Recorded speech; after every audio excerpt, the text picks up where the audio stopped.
Jewelleries లో gratitude sale March 8 నుంచి 11th వరకు ఫ్లాట్ 50% ఆఫ్ ఆన్ విఏ. నమస్తే, మీరు చూస్తున్న సుమన్ టీవీ. నేను మీ కీర్తి. March 14th Holi. ఈ రోజున మనకి గ్రహణం ఉంది అంటున్నారు. ఏ ప్లేసెస్ లో ఉంది? మన భారతదేశంలో ఉందా లేదా? ఇతర ఏ దేశాల్లో ఏ సమయాలకి గ్రహణం వస్తుంది? అక్కడున్న మన తెలుగు వాళ్ళు ఎలాంటి నియమాలు పాటించాలి? మరి సూర్య చంద్రులు ఒకరే కాబట్టి, ఆ రోజు చంద్రగ్రహణం కాబట్టి భారతదేశంలో ఉన్న వాళ్ళు కూడా ఎలాంటి నియమాలైనా పాటించవలసిన అవసరం ఉందా లేదా? ఇలాంటి ప్రశ్నలన్నింటినీ నివృత్తి చేయడానికి మనతో పాటు ప్రముఖ ఆస్ట్రాలజర్ బ్రహ్మశ్రీ నందిబట్ల శ్రీహరి శర్మ గురుగారు ఉన్నారు. నమస్తే గురుగారు. వాగర్థావివ సంపృక్తౌ వాగర్థ ప్రతిపత్తయే జగతః పితరౌ వందే పార్వతీ పరమేశ్వరౌ. సదాశివసమారంభాం శంకరాచార్య మధ్యమాం అస్మదాచార్య పర్యంతం వందే గురు పరంపరాం. ఆదిత్యాయ చ సోమాయ మంగళాయ బుధాయ చ గురు శుక్ర శనిభ్యశ్చ రాహవే కేతవే నమః. శృంగేరి జగద్గురు పీఠాధిపతులకి, కంచి పీఠాధిపతులకి నమస్కారములు తెలియచేసుకుంటూ కార్యక్రమాన్ని ప్రారంభిద్దాం. గురుగారు, ఇందాక నేను చెప్పినట్టుగా రకరకాల వాదనలు వినిపిస్తా ఉన్నాయి గ్రహణానికి సంబంధించి. ముఖ్యంగా పండుగ రోజు గ్రహణం రావడం, మన భారతదేశంలో ఉంది అని కొంతమంది, లేదు అని కొంతమంది, వేరే ఇతర ఏ దేశాల్లో ఉంది, అసలు భారతదేశంలో కనిపిస్తుందా లేదా, కనిపించినప్పుడు మనం ఏమైనా నియమాలు కానివ్వండి, ఎలాంటి ఆచారాలని కానివ్వండి పాటించవలసిన అవసరం ఉందంటారా గురుగారు? భారతదేశంలో 14వ తారీఖు రోజున ఏర్పడుతున్నటువంటి చంద్రగ్రహణం అయితే భారతదేశంలో కనిపించటం లేదు. అయితే దీనికి ఒక విశిష్టత ఉందమ్మా. ఎందుకనంటే ఉన్నటువంటి 12 మాసాలలో ఆఖరి మాసం ఫాల్గుణ మాసం. అందున ఫాల్గుణ మాసంలో ఉత్తరా నక్షత్రము కానీ, పుబ్బా నక్షత్రం కానీ, అనగా పూర్వ ఫల్గుని కానీ, ఉత్తర ఫల్గుని నక్షత్రం ఉన్నప్పుడే పౌర్ణమి ఏర్పడుతుంది. ఈసారి హోళీ పండుగ అనేటువంటిది మనకు సంపూర్ణముగా ఈ ఉత్తరా నక్షత్రం ఉన్నటువంటి సమయంలోనే మనకున్నది. కాబట్టి ఈ హోళీ పండుగ భారతదేశం అంతా ప్రజలందరూ కూడా జరుపుకుంటారు. విదేశాల్లో ఉన్న భారతీయులు కూడా ఎక్కడ ఉన్నా జరుపుకుంటారు. కాకపోతే ఈసారి 14వ తారీఖు రోజున చంద్రగ్రహణ ప్రభావం అనేటువంటిది ఏర్పడుతుంది. ఇదే కాకుండా మళ్ళీ 29వ తారీఖు రోజున సూర్యగ్రహణ ప్రభావం కూడా ఉన్నది. అంటే ఒకే నెలలో 2 గ్రహణాలు ఏర్పడబోతున్నాయి. ఇది మొదటిసారి గురుగారు ఇలా అవ్వడం? చాలా సార్లు వచ్చాయమ్మా, చాలా సార్లు వచ్చాయి. కానీ దీని తదనంతరం విపరీత పరిణామాలు చోటు చేసుకున్నాయి. మీకు ముఖ్యంగా గమనించుకుంటే మనకు ఈ షష్టగ్రహ కూటం అనేటువంటిది 29వ తారీఖు రోజున ఏర్పడుతుంది.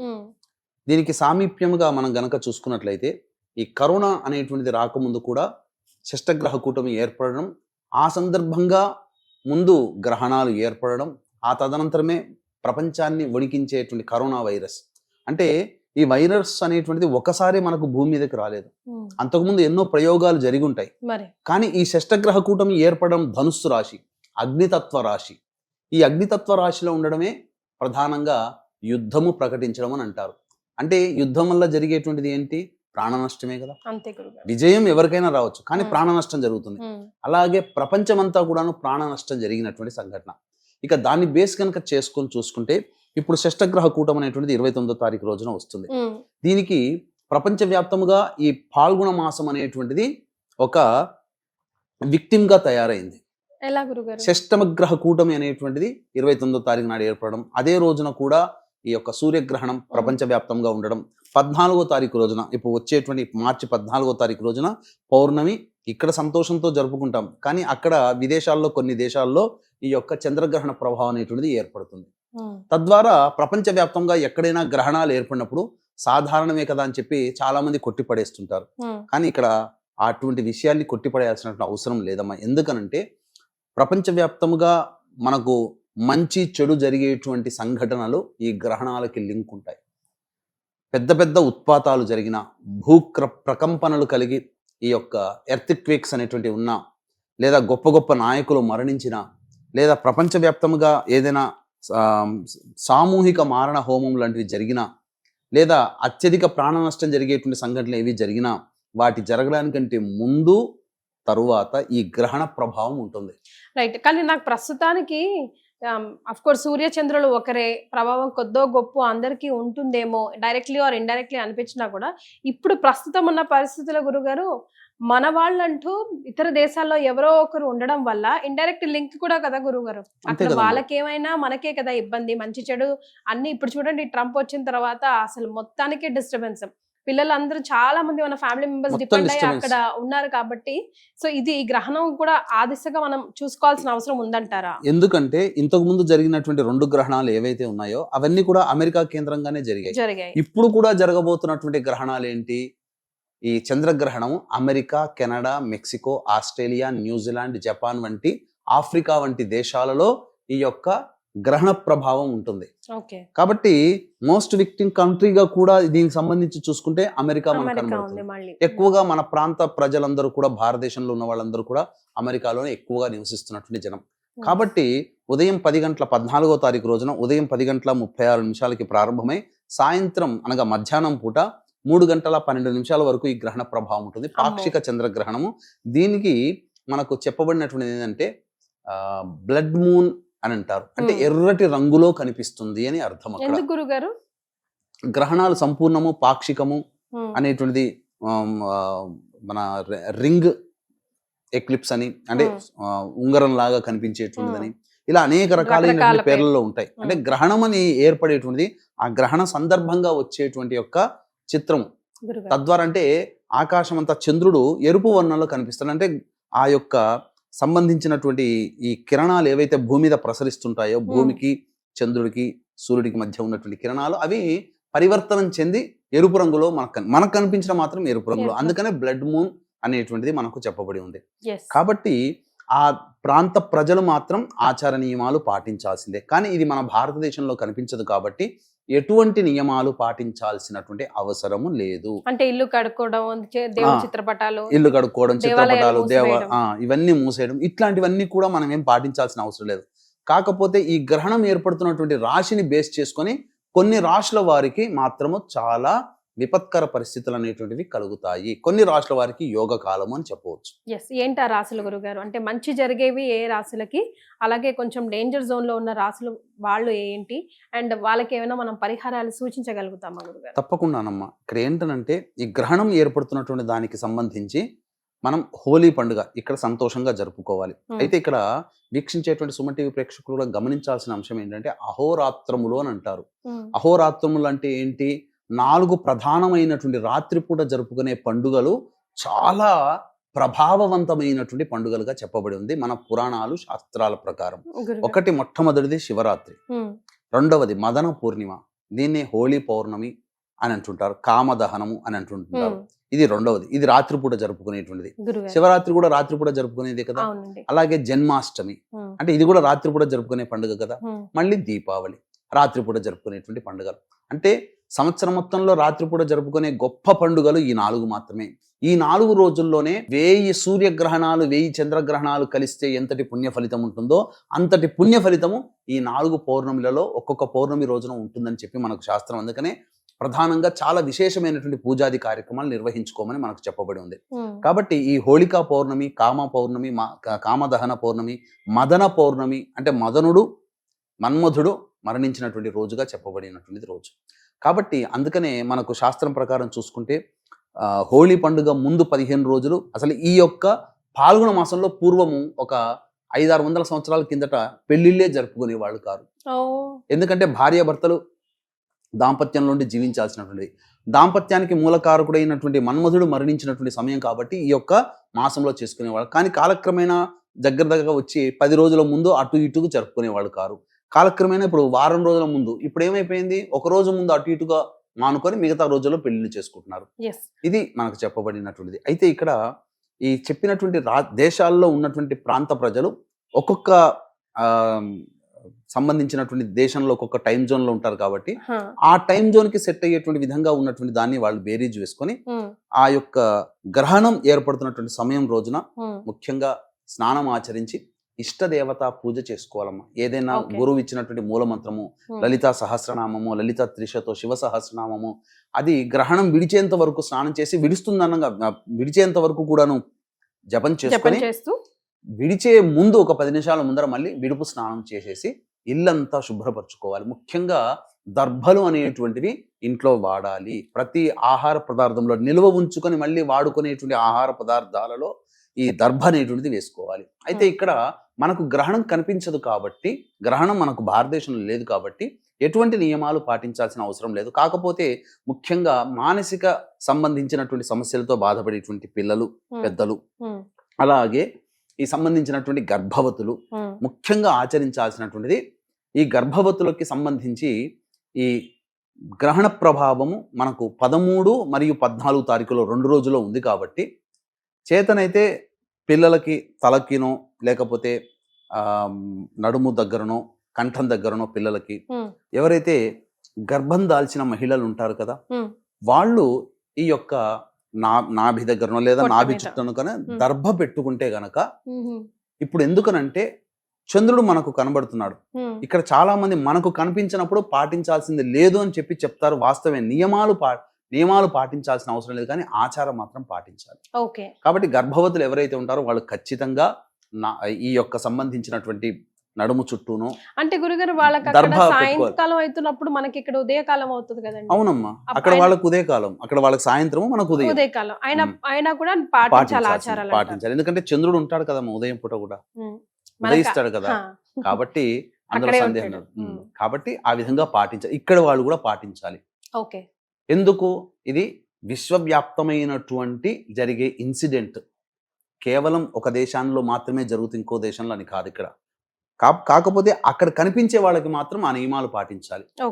ఇక ప్రధానంగా మీరు అడిగినటువంటి ఏ రాష్ట్ర వారికి ఇబ్బంది బాలేదు సార్. గురుగారు ఈ ఏ రాశుల వారికి ఎలాంటి ప్రభావం చూపిస్తుందనే ముందు, ఆ రోజు పొరపాటున లైక్ చెప్పలేం కదా గురుగారు, రోజుకి ఎంతో మంది పుడుతూ ఉంటారు, చనిపోతూ ఉంటారు. సో ప్రత్యేకంగా గ్రహణంలో ఎవరైనా పిల్లలు పుట్టినా లేదంటే ఎవరైనా పరమపదించినా ఎలాంటి నియమాలు ఉంటాయంటారు? దాని మీద అది ఎఫెక్ట్ వంశం మీద కానీ లేకపోతే ఆ పిల్లవాడి మీద కానీ ఉంటుందంటారా?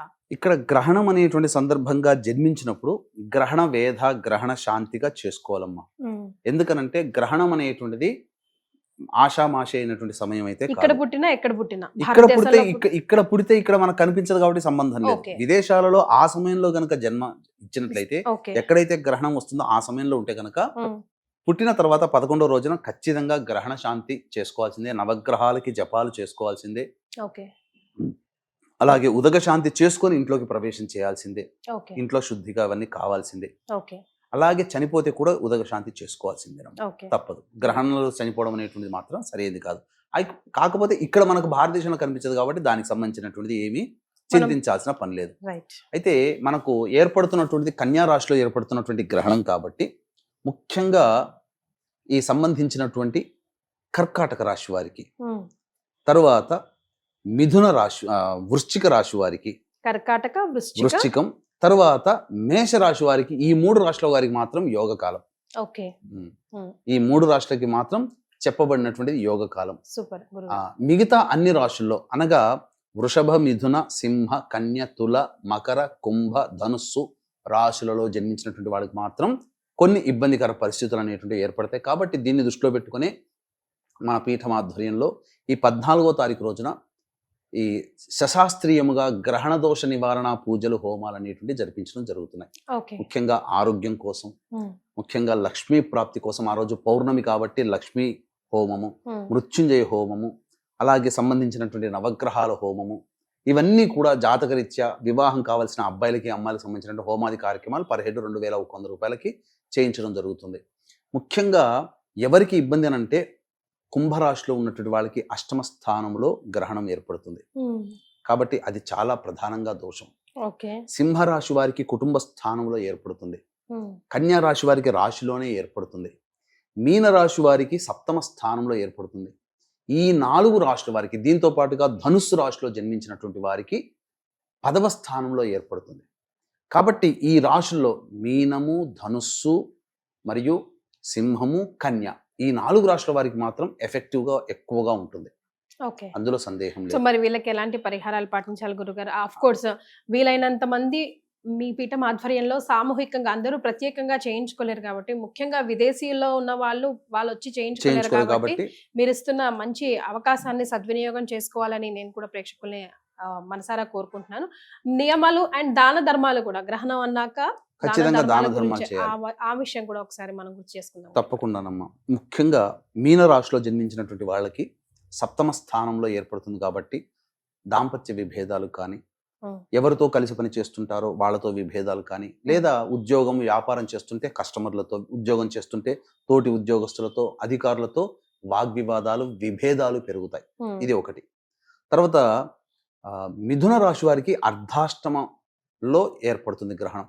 కాబట్టి గృహము కొనుగోలు అమ్మకాల్లో నష్టాలు రావడం కానీ, ప్రశాంతత లేని జీవితం, లేదా వాహన ప్రమాదంలో చోటు చేసుకునే అవకాశం, తల్లిగారి ఆరోగ్యం పట్ల శ్రద్ధ వహించాల్సినటువంటిది. ఇక సింహరాశిలో జన్మించినటువంటి వారికి అయితే ధన నష్టం సూచించబోతుంది భవిష్యత్తులో, కాబట్టి జాగ్రత్త పడాలి. ఇక ముఖ్యంగా కుటుంబ కలహాలు ఏర్పడతాయి.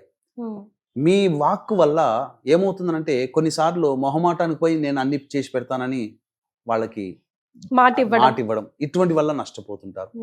కన్యా రాశి వాళ్ళకైతే రాశిలోనే గ్రహణం ఏర్పడుతుంది కాబట్టి ఏ పని అనుకున్నా ముందుకు సాగలేక ఇబ్బంది పడుతూ ఉంటుంది.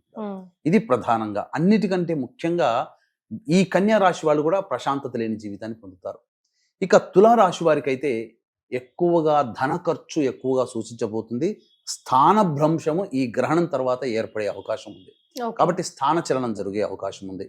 ఇక ధనుస్సు రాశిలో ఉన్న వాళ్ళైతే చేస్తున్నటువంటి వృత్తి ఉద్యోగ వ్యాపారాల్లో నష్టాలు సరి చూడాల్సినటువంటి అవకాశం ఏర్పడుతుంది. అన్నిటికంటే మించి ముఖ్యంగా వాళ్ళ యొక్క పేరు ప్రతిష్టలకి చెడ్డ పేరు వచ్చే అవకాశాలు కొన్ని జరుగుతాయి. ఇది ముఖ్యంగా గమనించాల్సినటువంటిది. ఇక నిరుద్యోగస్తులకి గడ్డు కాలంగా చెప్పవచ్చు ఈ గ్రహణ సందర్భంగా. ఇక మకర రాశిలో జన్మించినటువంటి వాళ్ళకైతే ఆస్తి వివాదాలు పెరిగేటువంటి అవకాశాలు గోచరమవుతున్నాయి. తండ్రి గారి ఆరోగ్యం పట్ల శ్రద్ధ వహించాల్సినటువంటిది. ఇక కుంభరాశి వారికి చూసుకున్నట్లయితే అష్టమ స్థానంలో ఏర్పడుతుంది కాబట్టి దీనివల్ల ఆరోగ్యముగా ఇబ్బంది పడడం, లేదా ఇంతకుముందు ఇచ్చినటువంటి డబ్బులు తిరిగి రాకపోవడం కానీ, లేదా ఈ గ్రహణం తర్వాత ఏదైనా డబ్బులు ఫైనాన్స్ వ్యాపారం చేసే వాళ్ళు ఉంటారు కదా, అవి నష్టపోవడం అనేటువంటి జరుగుతుంది. కాబట్టి వెరసి చూసుకుంటే వృషభము, మిథునము, మరియు సింహము, కన్య, తుల, ధనుస్సు, మకరం, కుంభం, ఈ చెప్పినటువంటి రాశుల్లో జన్మించినటువంటి వారికి మాత్రం చాలా మటుకు సమస్యలు వస్తాయి. కాబట్టి వీళ్ళందరూ కూడా ఈ గ్రహణ సందర్భంగా ఈ సంబంధించినటువంటి గ్రహణం ఏదైతే ఉందో, గ్రహణ సందర్భముగా ఉదయం 14వ తారీఖు రోజున ఉదయం నుంచి 12:23 వరకు మాత్రమే పౌర్ణమి ఉంది. కాబట్టి ఇష్టదేవత ఆరాధన అనేటువంటిది చేయడం చాలా మంచిది. ముఖ్యంగా శివాలయానికి వెళ్ళి నవగ్రహాల చుట్టూ శివాయ నమః అంటూ 27 ప్రదక్షిణలు చేసి శివాభిషేకం జరిపించుకోండి. అమ్మవారికి అభిషేకం అర్చన జరిపించుకోండి. లేకపోతే ఇంకా చెప్పాలి అనంటే ఆ దేవాలయంలో అమ్మవారి యొక్క లలితా సహస్రనామము ఆ పారాయణ చేయండి. తర్వాత ముఖ్యంగా ఈ పౌర్ణమి రోజున ఏర్పడుతున్నటువంటి శుక్రవారం కాబట్టి అమ్మవారికి, లక్ష్మీ అమ్మవారికి విశేషముగా అమ్మవారికి అభిషేకం అర్చన జరిపించి బెల్లం పాయసం నైవేద్యంగా పెట్టండి. లేదా కొన్ని ప్రాంతాలలో అమ్మవారికి చద్ది పెడతారని అంటారు, మీకు ఐడియా ఉందా? అంతకు ముందు అనగా రాత్రి 11:30 తర్వాత 11:30 వరకు భద్రకరణం ఉంటుంది 13వ తారీఖు రోజున. 11:30 తర్వాత చద్ది ప్రిపేర్ చేసేసి పెట్టేసేసి తెల్లవారు లేవగానే చక్కగా దేవాలయానికి చేరుకొని ఆ పార్వతీ అమ్మవారు కానీ, లేదా గ్రామ దేవత కట్టమైసమ్మ, ఇలా ఎల్లమ్మ, పోచమ్మ ఉంటారు కదా, లేదా గ్రామ దేవత దగ్గరికి వెళ్ళి చద్ది నైవేద్యంగా పెట్టి ఆ చద్ది పిల్లలకు గనక పెడితే పిల్లలకి ఉండేటువంటి అపమృత్యు భయ దోషాలు తొలగిపోతాయి, కుటుంబము శాంతిస్తుంది. చాలా మటుకు బాలారిష్ట దోషాలు పిల్లలకి ఈ పౌర్ణమి రోజున పెట్టడం వల్ల, అమ్మవారికి పెట్టి దాన్ని పిల్లలకి పంచడం వల్ల ఎంత చేస్తారో అదంతా అయిపోవాలి. చద్ది పెట్టడం అంటే అదే కదా, అమ్మవారికి నివేదన చేసి ఊళ్ళో ఉన్నటువంటి పిల్లలకి అందరికీ పెట్టడం పిలిపించి. ఈ విధంగా చేస్తే కుటుంబంలో చికాకులు సమస్యలు తొలగిపోవడమే కాకుండా పిల్లలకి ఆయురారోగ్యాలు చక్కగా కలుగుతాయి, భవిష్యత్తులో గండ దోషాలు లేకుండా ఉంటాయి. ఇంకా విశేషంగా ఇప్పుడు మీరు చెప్పినన్ని వాళ్ళు చేసుకునేటువంటి పరిహారాలు. ఇంకా అవకాశం ఉంటే విదేశాల్లో ఉన్నటువంటి వాళ్ళు కూడా ఇక్కడికి దాకా మన దాకా ఇక్కడ దాకా ఇంట్లో చేసుకోలేరు కాబట్టి అవకాశం ఉంటే మన పీఠం ఆధ్వర్యంలో జరిగేటువంటి చంద్రగ్రహణ దోష నివారణ పూజల హోమాల్లో నమోదు చేసుకోవచ్చు. ఇక విశేషంగా ఈ చెప్పబడినటువంటి రాశుల్లో జన్మించినటువంటి వారు చంద్రగ్రహణము రూపు వెండితో చేసినటువంటిది, అలాగే బియ్యము, తెల్లటి వస్త్రము, ఇవి దానము చేసినట్లయితే చాలా మటుకు శాంతిస్తాయని చెప్పవచ్చు. రైట్ గురుగారు, అంటే ఇందాక చెప్పిన పరిహారాలు విదేశీయులకి కొంచెం అనుకూలంగా లేకపోవచ్చు, ఎందుకంటే ఎక్కడో దూరంగా దేవాలయాలు అవి ఉంటూ ఉంటాయి. కాబట్టి ఇంట్లో నెక్స్ట్ డే ఉదయం వాళ్ళు ఏమైనా చేసుకోవడానికి, పాటించడానికి, గ్రహణ దోషాలు పోవడానికి ఏమైనా దేవుడి పూజలు కానీ మంత్రాలు కానీ ఏమైనా ఉన్నాయా గురుగారు? గ్రహణ సందర్భంగా ఎవరైనా చెప్పేది ఇష్టదేవత ఆరాధన చేసుకోవడం. ఓకే. తర్వాత ఆ చేసిన తర్వాత బియ్యం ముఖ్యంగా బ్రాహ్మడికి దానం చేయడం, ఓకే. అది లేదా బ్రాహ్మడి కోసం ఏదైతే చెయ్యాలని పెట్టుకుంటారో ఆ బ్రాహ్మడి కోసం పెడుతున్నానని చెప్పి ఆ విధంగా తీసి పక్కకు పెట్టి ఎప్పుడైనా వెళ్ళినప్పుడు ఆ బ్రాహ్మడికి ఇచ్చి ఆశీర్వచనం తీసుకోండి, తగు దక్షిణ ఇచ్చి నమస్కారం చేసుకుంటే చాలు. రైట్. సో భారతదేశంలో లేకపోయినప్పటికీ స్ట్రిక్ట్ గా నియమాలు పాటించకపోయినప్పటికీ ఆచారాలు మాత్రం ముఖ్యంగా మన భారతదేశంలో చెప్పినటువంటి వృషభ, మిథున, సింహ, కన్య, తుల, మకర, కుంభ, ధనుస్సు ఈ రాశుల్లో జన్మించిన వాళ్ళు మాత్రం ఖచ్చితంగా ఈ యొక్క గ్రహణ ప్రభావానికి గురవుతారని చెప్పడంలో ఏం మాత్రం సందేహం లేదు. మన భారతదేశంలో కనిపించదు కదా అనడానికి లేదమ్మా. మన భారతదేశంలో కనిపించకపోయినప్పటికీ నియమాలు పాటించాల్సిన అవసరం లేదు. కానీ ఈ ఆచారం మాత్రం ప్రపంచానికి సంబంధించిన గ్రహణం. మన భారతదేశానికి లేకపోతే ఆ విదేశాల్లో కనిపిస్తుంది, నియమాలు పాటించాల్సిన అవసరం లేదు. కానీ ప్రపంచం మొత్తానికి, అందుకనే చూడండి దీని తర్వాత వచ్చేటువంటి పెను మార్పులు చాలా జరగబోతున్నాయి.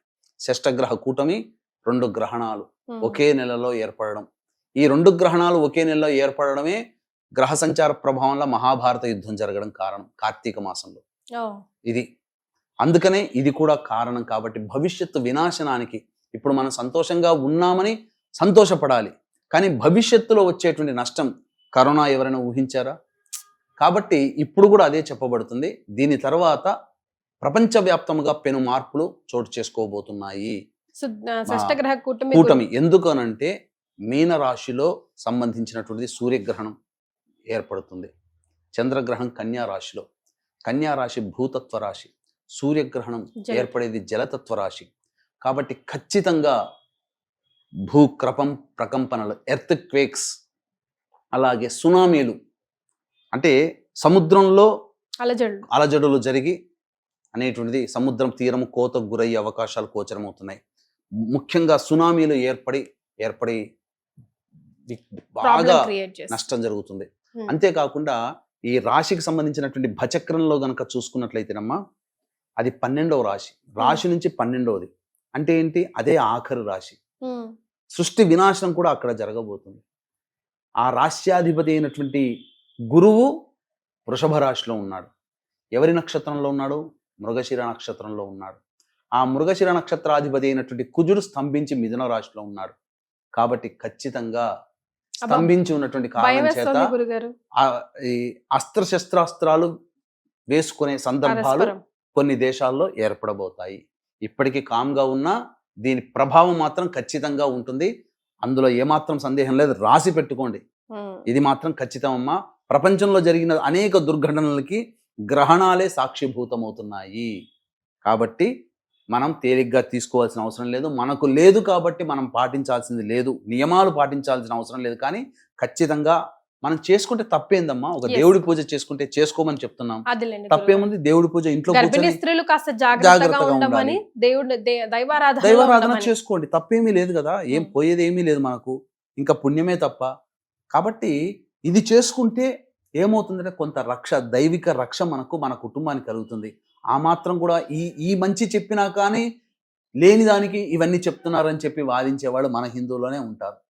కాబట్టి ఇప్పుడు ఎలా ఉంటుందంటే, మన తిండి తిని మనల్ని వెన్నుపోటు పొడిచేవాడు ఎట్లా ఉంటాడో మన హిందువులే దీనికి ఇలా తయారవుతుంటారు. లేదులేండి గురుగారు, మీరు మంచి చెప్తే తీసుకునే వాళ్ళు కూడా కోకోలేదు. మంచి చేయడంలో లాస్ట్ లో చాలా, ఇప్పుడు వెస్టర్న్ కంట్రీస్ లోనే వస్తుంది పౌర్ణమి కాబట్టి చాలా మంది పిలుపునిస్తున్నారు, బీచెస్ కి రండి, చూడండి, మీరు చూడొచ్చు అని చెప్పేసి. ఈ క్రమంలో గర్భిణీ స్త్రీలు కూడా వెళ్ళే అవకాశం ఉంటుంది. ఎందుకంటే సైన్స్ ఇంత అయినప్పుడు ఏది జరుగుతుందా అలా అనుకుంటారు. బట్ అఫ్ కోర్స్ మన హిందువులు అన్న వాళ్ళు ఎక్కడున్నా కూడా ఆ భయం అయితే మనసు లోపల ఉంటుంది. సో ఎలాంటి జాగ్రత్తలు తీసుకోవాలి గురుగారు? ఇప్పుడు ఒకప్పుడమ్మా ప్రపంచవ్యాప్తంగా చూసుకుంటే మతిస్థిమితం లేనటువంటి సంతానము పిల్లలు ఎవరు లేరు. కానీ ఇప్పుడు ఎందుకు పెరుగుతున్నారు? కారణం ఏంటంటే ఆ యొక్క గర్భవతులు గ్రహణ సందర్భంగా నియమాలు పాటించలేకపోవడం. ఇప్పుడు గ్రహణం మొర్రి వ్యాధి అని అంటారు, జెనెటికల్ ఇష్యూస్ అని అంటారు. గ్రహణ సందర్భంగా చూసినటువంటి తల్లులకే అటువంటి సంతానం ఎందుకు కలుగుతుంది?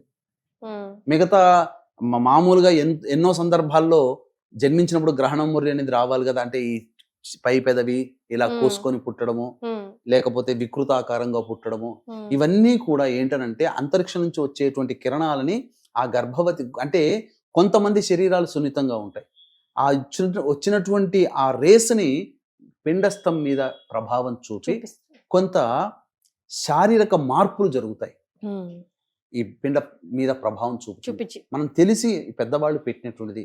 ఇప్పుడు పెద్దవాళ్ళ కంటే గొప్పవాళ్ళం కాదు కదా. అస్సలు కాదు. వాళ్ళకున్న విజ్ఞానం మనకుందా? లేదు. వాళ్ళు ఇక్కడ చూడకుండానే ఏ టెలిస్కోపులు లేకుండానే చక్కగా అంతరిక్షాలు, సమయము, గ్రహణాలు అప్పట్లోనే లెక్కగట్టారు.